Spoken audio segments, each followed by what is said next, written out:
Hello everyone, CDP की test series में आपका स्वागत है। आज की टेस्ट सीरीज है टेस्ट सीरीज नंबर 19 रह गया है। ये टेस्ट सीरीज नंबर 8 है जिसमें हम सीडीपी के क्वेश्चंस करने जा रहे हैं। तो आइए शुरू करते हैं आज की वीडियो। हमारा पहला सवाल है एनईपी 2020 की 5+3+3+4 संरचना किस सिद्धांत से मेल खाती है? ऑप्शंस हैं रचना, व्यवहारवाद, संरचनावाद, प्रयोजनवाद या आदर्शवाद। तो एनईपी 2020 न्यू एजुकेशन पॉलिसी जो आई है वो 5+3+3+4 का कॉन्सेप्ट देती है। तो ये कॉन्सेप्ट जो है जिस सिद्धांत से आया है वो सिद्धांत आपका है संरचनावाद। एनईपी 2020 बच्चों के सक्रिय ज्ञान निर्माण पर जोर देती है, जो रटने की बजाय करके सीखने को प्राथमिकता देती है। संरचनावाद में बच्चा क्या करता है, अपने अनुभव से ज्ञान बनाता है और ये ढांचा संज्ञानात्मक विकास के चरणों के अनुकूल बनाया गया है। संज्ञानात्मक विकास जो है वो पियाजे जी का है, जिसमें 4 अवस्था बताई गई है: संवेदीगामक, मूर्त संक्रियात्मक, अमूर्त संक्रियात्मक और औपचार। व्यवहारवाद के बारे में देखते हैं तो व्यवहारवाद जो है वो उद्दीपन और अनुक्रिया स्टिमुलस रिस्पॉन्स पर आधारित है। प्रयोजनवाद जो है वो उपयोगिता और अनुभव पर जोर देता है। आदर्शवाद विचारों और आध्यात्मिक मूल्यों को प्रधान मानता है और संरचनावाद जो है वो पियाजे और वाइगोत्स्की इसके समर्थक है। नेक्स्ट क्वेश्चन देखते हैं। पियाजे के अनुसार संरक्षण की अवधारणा किस अवस्था में आती है?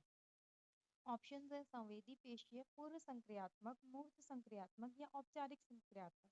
तो जीन पियाजे जो है स्विट्जरलैंड के मनोवैज्ञानिक थे, जिन्होंने बच्चों के संबंध में बहुत सारी अवधारणाएं दी थी और उनका संज्ञानात्मक विकास की अवधारणा है, जिसमें उन्होंने बच्चों के जो विकास थे उसको 4 चरणों में बांटा था, जिसमें संवेदी पेशीय, पूर्व संक्रियात्मक, मूर्त संक्रियात्मक और औपचारिक संक्रियात्मक 4 अवस्थाएं थी। तो इसमें से जो संरक्षण की अवधारणा है वो अवधारणा आती है आपकी मूर्त संक्रियात्मक में 7 से 11 साल की आयु में, जिसमें बच्चा ये समझने लगता है कि आकार बदलने से मात्रा नहीं बदलती। संरक्षण के साथ साथ इसमें वर्गीकरण और क्रमबद्धता भी आती है और चिंतन अधिक तार्किक लेकिन मूर्त वस्तुओं तक होता है। मूर्त वस्तुओं तक मतलब वो वस्तुएं जो आपके सामने हैं, आपको दिख रही है, वो वहां तक रहता है। और संरक्षण का मतलब है कि वो चीज वहां पर मौजूद है, अगर उसका साइज चेंज कर दिया था इसका ये मतलब नहीं कि वो वहां से हट गया है या वो कम या ज्यादा हो गया है।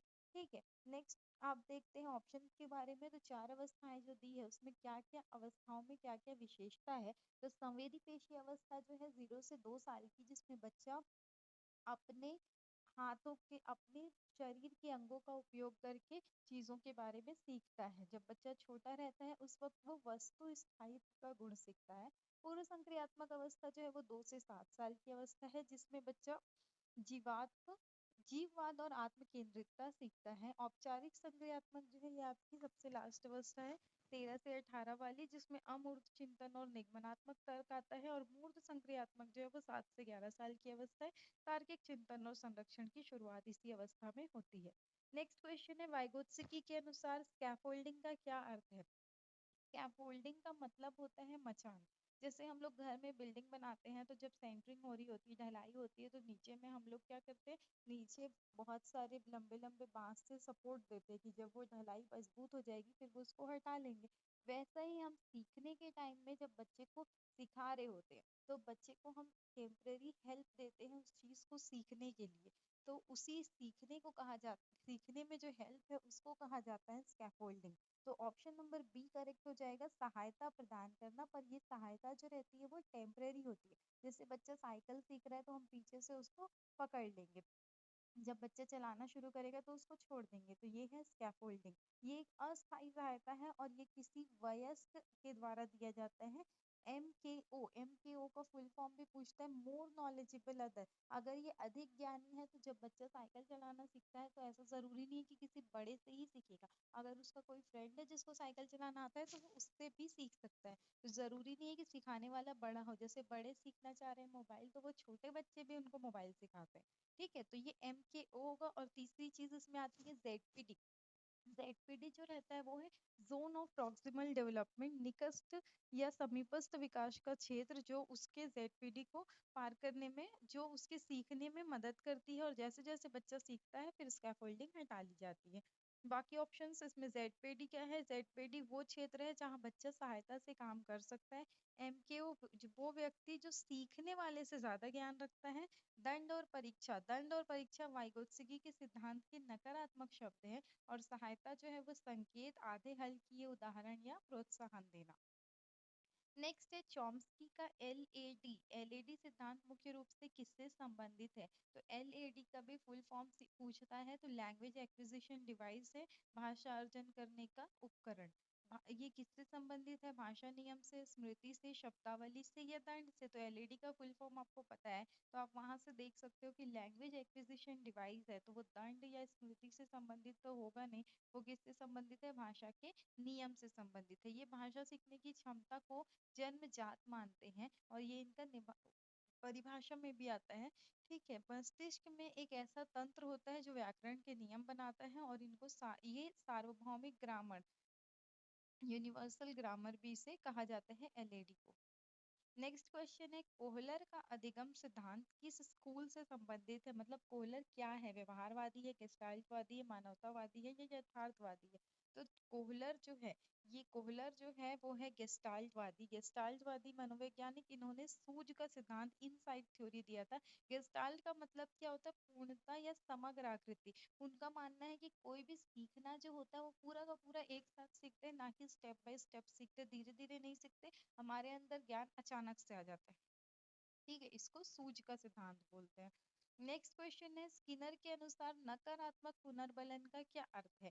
दंड, इनाम, अप्रिय उद्दीपन को हटाना या व्यवहार समाप्त करना? तो सबसे पहले पुनर्बलन देखते हैं। तो पुनर्बलन का क्या मतलब होता है कि हम बच्चे को या सीखने वाले को क्या करते हैं, उस चीज के बारे में थोड़ा सा एनकरेज करते हैं। तो एनकरेजमेंट दो टाइप से होता है, एक पॉजिटिव और नेगेटिव। पॉजिटिव में आप उसकी तारीफ करोगे और बच्चे को क्या करोगे, आगे बढ़ने में वो हेल्प करेगा। और नकारात्मक में उल्टा बोल देंगे जिससे वो आगे बढ़ने की जगह पीछे आएगा।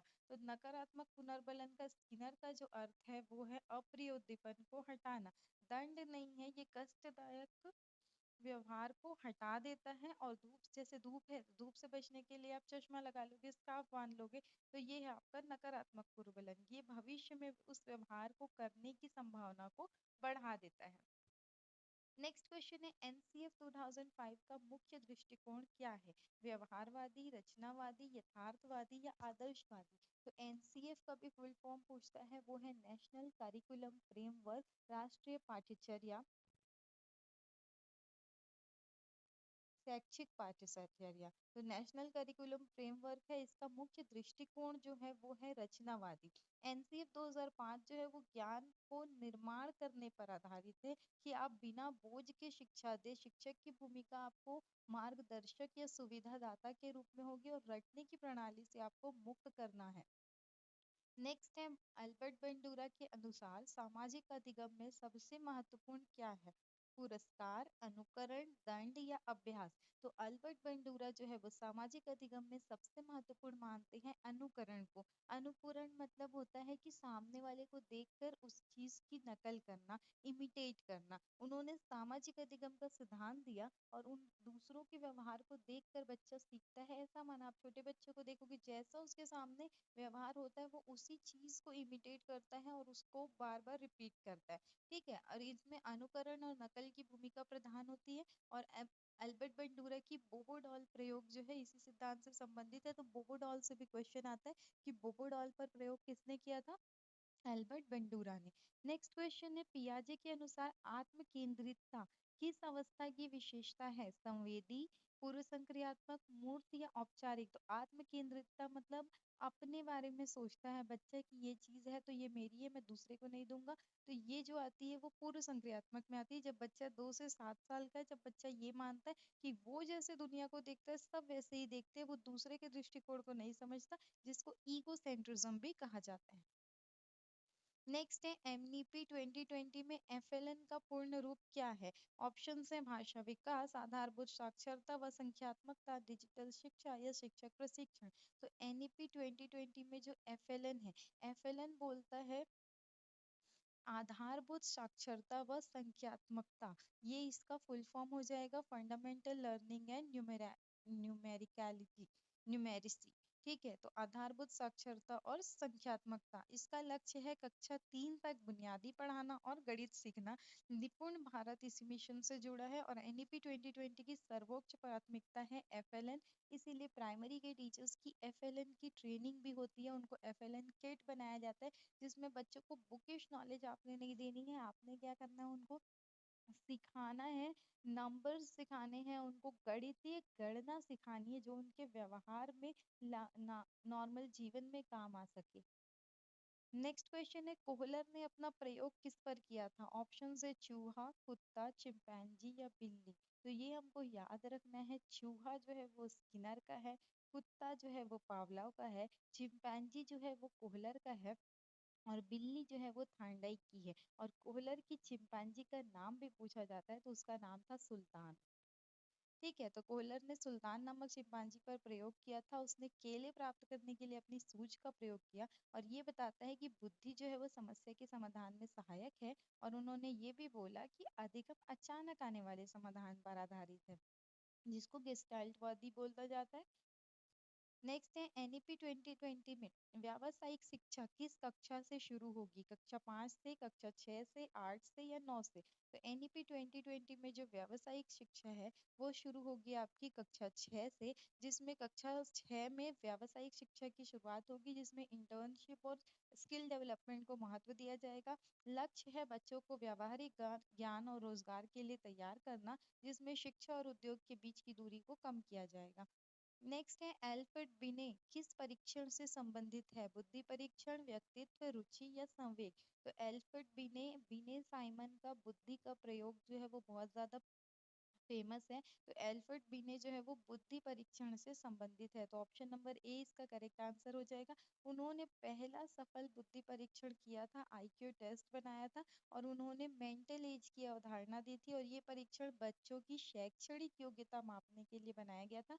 बाद में स्टर्न ने क्या किया था, इसमें आईक्यू का फॉर्मूला दिया, जिसमें ये बोला गया कि mental age upon chronological age, MQ upon C, M A upon C A. और टर्मन ने क्या किया था, उसमें इंटू 100 करके बुद्धि लब्धि को नंबर में निकालने के लिए बताया था। तो बुद्धि का सबसे पहला सफल परीक्षण किया था अल्फ्रेड बिने और साइमन ने, बिने साइमन टेस्ट बोलते हैं। फिर उसके बाद स्टर्न ने उस बुद्धि लब्धि का सूत्र दिया। बुद्धि लब्धि का सूत्र क्या होता है? Mental age upon chronological as, मानसिक आयु अपॉन वास्तविक आयु। टर्मन ने क्या किया था, उसमें इंटू 100 करके उसको नंबर में फाइंड आउट करने का मेथड दिया था।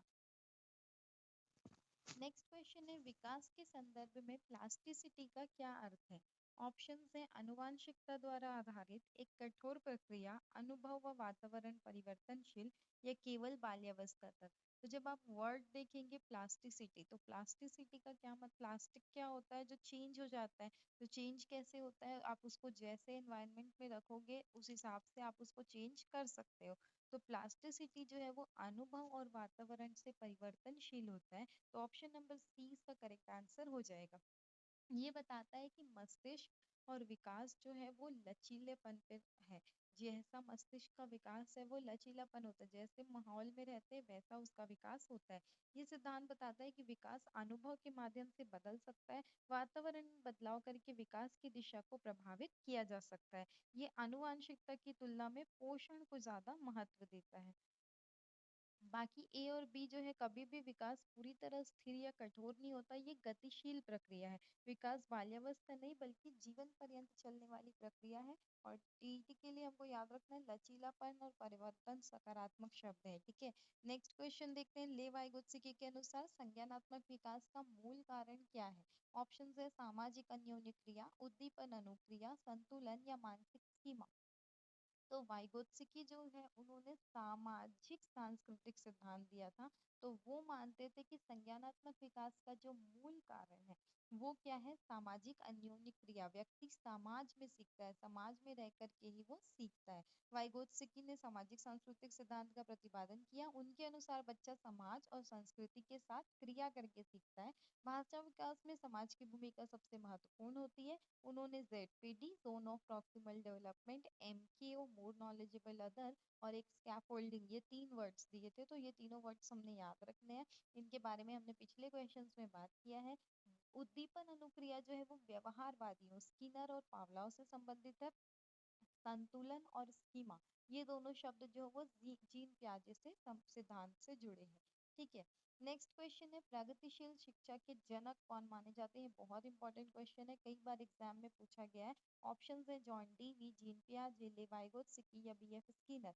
तो प्रगतिशील शिक्षा के जनक माने जाते हैं जॉन डीवी। उन्होंने करके सीखने पर बल दिया था, स्कूलों को मिनिएचर सोसाइटी लघु समाज कहा था।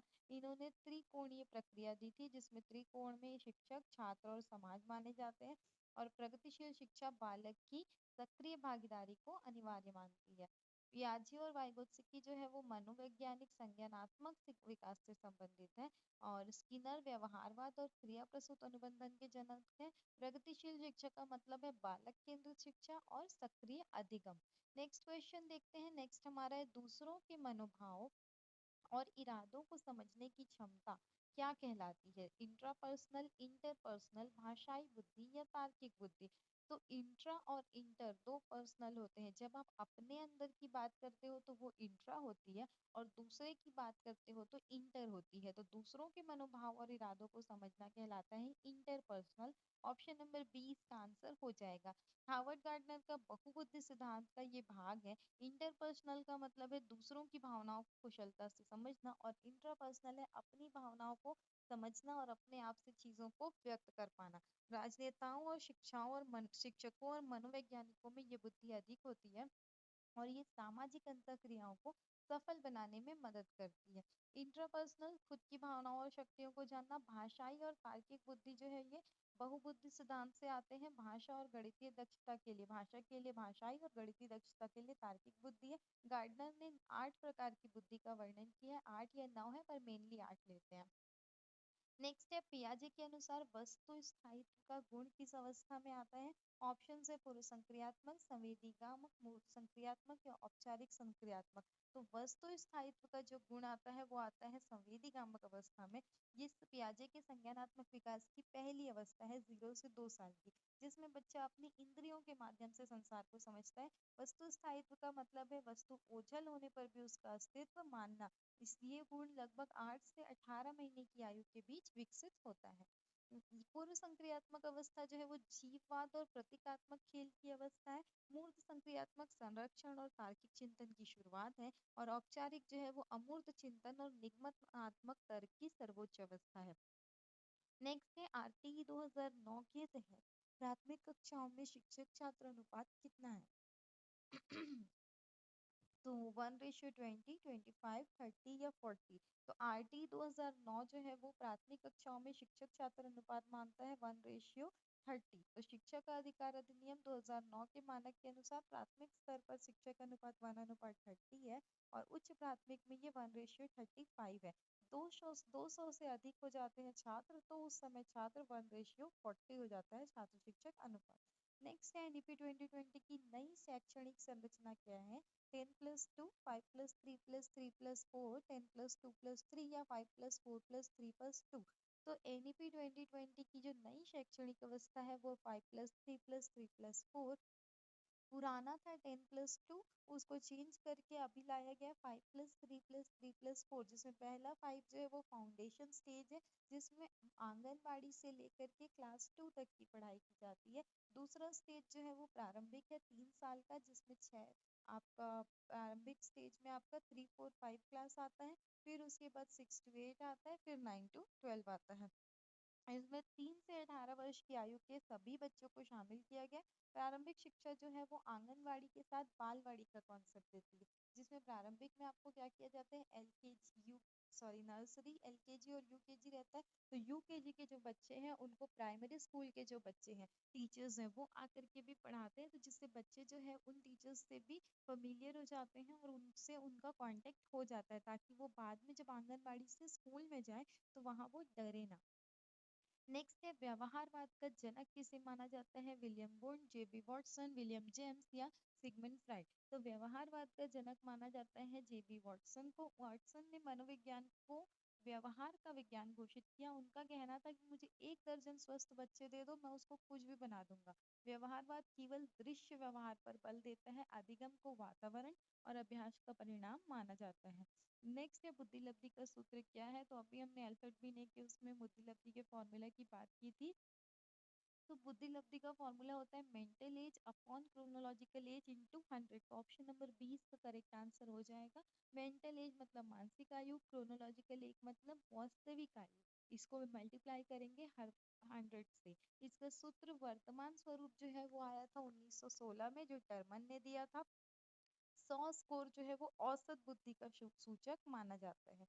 अगला है एल्बर्ट बंडूरा का सामाजिक अधिगम किस बात पर बल देता है। तो अभी हमने पढ़ा था कि बंडूरा का जो सामाजिक अधिगम है उसमें उन्होंने बोबोडॉल पर प्रयोग किया था। ऑप्शंस क्या है, रटने पर, अवलोकन और नकल पर, प्रयास और त्रुटि पर, या अंतर्दृष्टि पर। तो बंडूरा जो है वो दूसरों के व्यवहार के अवलोकन और नकल को मेन मानते हैं। उनका कहना है कि ऑब्जर्वेशन से ही लर्निंग होती है, इसीलिए उन्होंने बच्चे को ये बोला कि बच्चे अपने सामने एक रोल मॉडल रखते हैं और उनके व्यवहार को देख करके वो सीखते हैं। और इसमें ध्यान, प्रतिधारण, प्रजनन और अभिप्रेरणा 4 मुख्य चरण होते हैं। नेक्स्ट क्वेश्चन है आत्म केंद्रित ईगोसेंट्रिक व्यवहार मुख्य रूप से किस अवस्था में देखा जाता है। ऑप्शन है शैशवावस्था, प्रारंभिक बाल्यावस्था, उत्तर बाल्यावस्था या किशोरावस्था। तो आत्म केंद्रित व्यवहार जो है वो मुख्य रूप से देखा जाता है प्रारंभिक बाल्यावस्था में, जो 2 से 7 साल पूर्व संक्रियात्मक अवस्था है, जिसमें बच्चा दूसरों के दृष्टिकोण या नजरियों को नहीं समझता और ये मानता है कि वो दुनिया को जैसा देखता है सब वैसे ही देखते हैं। और इसको अहम केंद्रित चिंतन भी कहा जाता है, जो सामाजिकरण के साथ धीरे धीरे कम होता है। शैशवावस्था जो है बच्चा इंद्रियों के माध्यम से सीखता है, ये 0 से 2 साल का है। उत्तर बाल्यावस्था जो है बच्चा तार्किक और सामाजिक होता है, ठीक है। और किशोरावस्था यहाँ अमूर्त चिंतन और पहचान का संकट होता है। ईगो शब्द जो वो पियाजे के पूर्व संक्रियात्मक चरण की पहचान है। अगला सवाल है उत्तर बाल्यावस्था को गैंग एज क्यों कहा जाता है। तो उत्तर बाल्यावस्था में क्योंकि बच्चा ग्रुप में रह कर के काम करना पसंद करता है, इसलिए इसको गैंग एज कहा जाता है। ऑप्शन नंबर 20 का करेक्ट आंसर हो जाएगा। ऑप्शन क्वेश्चन ये भी पूछता है कि कौन सी अवस्था को गैंग एज कहा जाता है। तो जब बच्चा 6 से 12 साल की आयु में होता है तो बच्चा अपने हम उम्र साथियों का ग्रुप बनाता है, तो इसी को ही बोला जाता है गैंग एज। जिस समय सहकर्मी समूह का प्रभाव सबसे अधिक होता है और बच्चा खेल और अन्य गतिविधियों में टीम भावना से विकसित करता है, और इसको टोली की अवस्था भी कहा जाता है। अकेले रहना बच्चा शैशवावस्था या आत्म केंद्रित समय की पहचान है। स्कूल छोड़ना एक भ्रामक विकल्प है। और गैंग एज मतलब उत्तर बाल्यावस्था, और सामाजिकरण इस अवस्था में बच्चा नियम और सहयोग सीखता है। अगला सवाल है किशोरावस्था की प्रमुख विशेषता क्या है। ऑप्शन है मूर्त चिंतन, भाषा का अनुकरण, अमूर्त चिंतन या आत्म केंद्रित व्यवहार। तो भाषा का अनुकरण तो है नहीं, क्योंकि किशोरावस्था में वो कहाँ से भाषा सीखने जाएगा। अमूर्त चिंतन मतलब जो चीज़ उसके सामने नहीं है उसके बारे में भी वो सोच सकता है, ये किशोरावस्था की प्रमुख विशेषता है। किशोर परिकल्पनात्मक तर्क, हाइपोथेटिकल रीजनिंग करने में सक्षम होते हैं। औपचारिक संक्रियात्मक जो है वो 12 से ऊपर की अवस्था है, जिसको औपचारिक संक्रियात्मक बोला जाता है, जिसमें भविष्य की योजनाएं और आदर्शवादी चिंतन विकसित होता है। अगला सवाल देखते हैं मूर्त चिंतन जो है वो 7 से 12 साल का है, अनुकरण शैशवावस्था का है, और आत्म केंद्रितता प्रारंभिक बाल्यावस्था में प्रबल होती है। अगला सवाल है गर्भावस्था में किस चरण में अधिकांश अंगों का निर्माण प्रारंभ होता है। ऑप्शंस है बीजावस्था, भ्रूणावस्था, गर्भस्थ शिशु अवस्था या जन्म के बाद। तो बीजावस्था जो है वो सबसे शुरू की अवस्था है। भ्रूण अवस्था में जब बच्चा भ्रूण के रूप में विकसित होता है। गर्भस्थ शिशु में सारे अंगों का निर्माण होता है, जन्म के बाद थोड़ी अंगों का निर्माण होगा। तो ऑप्शन नंबर बी जो है वो भ्रूणावस्था, जहाँ गर्भाधान के 2 से 8 सप्ताह तक चलती है, जिसमें हृदय, मस्तिष्क और सारे अंगों की नींव पड़ती है। ये विकास का सबसे संवेदनशील समय माना जाता है, और अंगों का विकास इसी छोटी अवधि में सबसे ज्यादा तेज होता है। बीजावस्था जो पहले 2 सप्ताह की शुरुआती अवधि होती है, जिसको बीजावस्था या जाइगोट बोलते हैं। गर्भस्थ शिशु जो है वो फीटस कहलाता है, जो 8 सप्ताह से जन्म तक केवल विकास होता है। और विकसित जब होता है वो होता है आपका इसमें क्या बोलते हैं, भ्रूणावस्था में। जन्म के बाद यहाँ शारीरिक वृद्धि और परिपक्वता आती है। अगला है एरिक्सन के अनुसार पहचान बनाम भूमिका भ्रम किस अवस्था का संकट है? ऑप्शन है शैशवावस्था, प्रारंभिक बाल्यावस्था, उत्तर बाल्यावस्था या किशोरावस्था। तो पहचान बनाम भूमिका भ्रम जो है वो आपका किशोरावस्था की पहचान है, जिसमें एरिक्सन जो है वो एक मनोसामाजिक विकास के 8 चरण इन्होंने दिए थे। इन्होंने पहचान खोजने की मैं कौन हूँ इस सवाल से कौन जूझता है, वो जूझता है किशोर। सफल होने पर निष्ठा का गुण विकसित होता है और असफल होने पर समाज में अपनी भूमिका को लेकर भ्रमित रहता है। शैशवावस्था जो है वो विश्वास बनाम अविश्वास की अवस्था है। बाल्यावस्था स्वायत्तता बनाम शर्म या पहल बनाम दोष की अवस्था है और उत्तर वाली अवस्था जो है वो परिश्रम बनाम हीनता है। नेक्स्ट देखते हैं शारीरिक विकास का कौन सा सूचक नहीं है। शारीरिक विकास मतलब शरीर में विकास होगा तो वो ऊंचाई में वृद्धि, मांसपेशियों का विकास, तर्क शक्ति का विकास या भार में वृद्धि। तो ऊंचाई, मांसपेशियों और भार बढ़ेंगी तो शरीर के अंगों में बढ़ेंगी ना, वो आपको दिखेंगी। तो ये सब शारीरिक विकास के सूचक है। पर तर्क शक्ति जो है वो मानसिक विकास का सूचक है, तो ऑप्शन नंबर सी आंसर हो जाएगा। ठीक है, मानसिक प्रक्रियाएं जो होती है वो गुणात्मक परिवर्तन के अंतर्गत आती है और ऊंचाई भार जो है ये वृद्धि के प्रत्यक्ष परिणाम है। मांसपेशी जो है गत्यात्मक और शारीरिक पहलू है।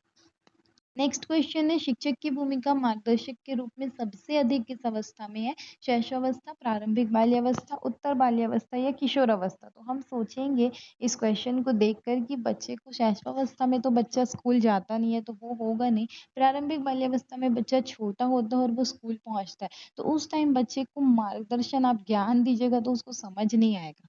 बच्चा सिर्फ इमिटेट करेगा, तो आपको अपना बिहेवियर वैसा रखना है कि वो सीखे।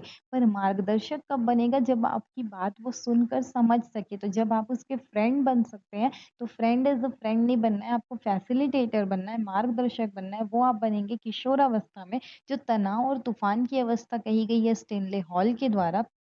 इसमें बच्चों को आगे के करियर में क्या करना है, मोरालिटी कैसी होनी चाहिए, उनकी भावनात्मक अस्थिरता जो होती है उसके लिए सलाह चाहिए। तो यहाँ शिक्षक होता है जो मित्र बन सकता है, दार्शनिक बन सकता है, मार्गदर्शक होता है और सही मार्गदर्शन उसको गलत संगति और फ्रस्ट्रेशन से बचाते हैं। शैशवावस्था में माता पिता की भूमिका प्राथमिक है। बाल्यावस्था में शिक्षक, प्रशिक्षक और अनुशासक होगा। किशोरावस्था में गाइडेंस की सबसे ज्यादा जरूरत पड़ती है। नेक्स्ट है मूर्त संक्रियात्मक अवस्था का समय क्या है? 0 से 2 साल, 2 से 6 साल, 6 से 12 साल या 12 से 18 साल। तो मूर्त संक्रियात्मक अवस्था का जो समय है वो है 6 से 12 साल। पियाजे के संज्ञानात्मक विकास का तीसरा मुख्य चरण है मूर्त संक्रियात्मक अवस्था। बच्चे को सामने देखकर उस पर तार्किक चिंतन करता है तो ये होता है मूर्त संक्रियात्मक। और अमूर्त का मतलब है वो उसके सामने नहीं है। जैसे बच्चा आगे भविष्य में क्या बनना चाहता है तो वो अभी से देख करके सामने वाले को और किसी को रोल मॉडल लेगा और उसके बाद उस पर काम करेगा। ये होता है अमूर्त चिंतन। इसमें संरक्षण और वर्गीकरण का गुण आता है और ये पलटाव की प्रक्रिया को भी समझने लगता है। 0 से 2 संवेदी पेशी है, 2 से 7 पूर्व संक्रियात्मक है, 11 या 12 से ऊपर औपचारिक संक्रियात्मक है। मूर्त का मतलब है जो आपके सामने है। उत्तर बाल्यावस्था में स्मृति और ध्यान की क्षमता में क्या बदलाव आता है? ऑप्शन है कमी आती है, कोई परिवर्तन नहीं, वृद्धि होती है या अस्थिर रहती है। तो उत्तर बाल्यावस्था में जो स्मृति और ध्यान की क्षमता है उसमें वृद्धि होती है। ये अवस्था 6 से 12 साल में मस्तिष्क की कार्यक्षमता जो होती है वो बढ़ती है। शुरू 6 से 12 साल आपका प्रारंभिक बाल्यावस्था, ठीक है। तो इसमें बच्चा अधिक समय तक ध्यान केंद्रित कर सकता है, जटिल सूचनाओं को याद रखता है, फिर उसको क्लासिफाई भी कर सकता है और शिक्षक की दृष्टि से सर्वश्रेष्ठ सीखने का समय होता है उत्तर बाल्यावस्था। कमी ये है कि वृद्धावस्था या रोग की स्थिति में ये संभव है। कोई परिवर्तन नहीं, विकास कभी भी स्थिर नहीं होता, ऐसा तो है नहीं, विकास में कमी भी नहीं होती और परिवर्तन नहीं होता, तो परिवर्तन होता रहता है चाहे पॉजिटिव हो या नेगेटिव। तो शैशवावस्था में एकाग्रता की कमी है तो सही हो सकता है। तो बाल्यावस्था में तीव्र दर होती है अधिगम की। सामाजिक विकास के लिए कौन सा कारक सबसे महत्वपूर्ण है? केवल विद्यालय, केवल परिवार, अनुकरण, सहयोग और सहभागिता और केवल मित्र बनाना। तो ये है हमारा आज का लास्ट क्वेश्चन। तो इसमें एक अच्छी सी टिप याद रखिए कि जब भी आपको बोला जाता है सीडीपी में कि इस चीज के लिए क्या सबसे महत्वपूर्ण है, तो आपको केवल वाले क्वेश्चंस को नहीं लेना है। जब भी हमको सीडीपी में पॉजिटिव आंसर माँगेगा ना, तो केवल जो रहेगा ना, सिर्फ़ एक चीज़ से आपका कभी काम नहीं होता, सब मिल कर के काम करते हैं, ठीक है? तो केवल वाले ऑप्शंस जो है, अगर पॉजिटिव क्वेश्चन है तो वो बिल्कुल हटा दीजिएगा और नेगेटिव क्वेश्चन है तो बिल्कुल हाँ कर दीजिएगा। तो यहाँ पे हमको बोला जा रहा है सामाजिक विकास के लिए महत्वपूर्ण क्या है? तो ये पॉजिटिव बात पूछ रहा है, तो केवल वाले ऑप्शन को हटा दीजिए। सिर्फ़ विद्यालय में बच्चा नहीं सीखेगा, सिर्फ़ परिवार में बच्चा नहीं सीखेगा, सिर्फ़ मित्र बनाने से नहीं सीखेगा। तो तीनों गलत कट गए, तो अनुकरण, सहयोग और सहभागिता से बच्चे का सामाजिक विकास होगा। ऑप्शन नंबर सी इसका करेक्ट आंसर हो जाएगा। बच्चा दूसरों को देखकर उनके साथ मिलकर सीखता है। सामाजिक परिस्थितियों में भाग लेना उसके व्यवहार को बढ़ाता है। ये बालक को सामाजिक प्राणी में बदलने की प्रक्रिया है। केवल परिवार, केवल विद्यालय, केवल मित्र बनाना, ये सब जो है बिल्कुल गलत आंसर हो जाएँगे। केवल वाले उत्तर हमेशा गलत होते हैं। कब? जब आपको पॉजिटिव पूछे, अगर नेगेटिव पूछे तो केवल वाला ही सही होगा। ठीक है?